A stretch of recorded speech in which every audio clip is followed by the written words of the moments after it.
आज मुंबईमध्ये घरांचा प्रश्न जो आहे तो देखील अत्यंत महत्त्वाचा आहे।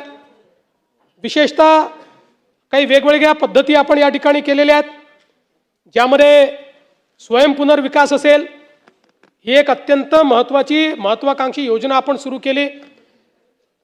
प्रवीण दरेकरजी यांच्या समितीने एक रिपोर्ट दिला, त्या रिपोर्टच्या आधारावर आपण काही कन्सेशन्स दिले आणि आज जवळपास 1600 प्रपोजल स्वयंपुनर्विकासाचे हे त्या ठिकाणी प्राप्त झालेले आहेत।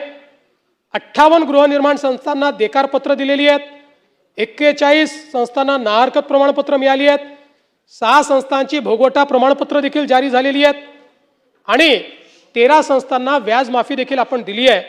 यात सगळ्यात महत्त्वाचं जर काही घडलं असेल, मी स्वतः गेलो होतो, 25-25, 30-30 मजली इमारती तयार होत आहेत।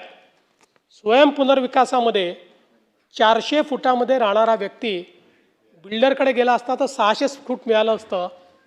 स्वयंपुनर्विकासामुळे 1200-1400 स्क्वेअर फूट त्याला मिळालं। म्हणजे जो मुंबईकर आहे, मराठी माणूस आहे, याला या योजनेमुळे स्वतःचं हक्काचं मोठं घर हे प्राप्त करून घ्यायला आज मोठ्या प्रमाणात त्याचा फायदा होतोय।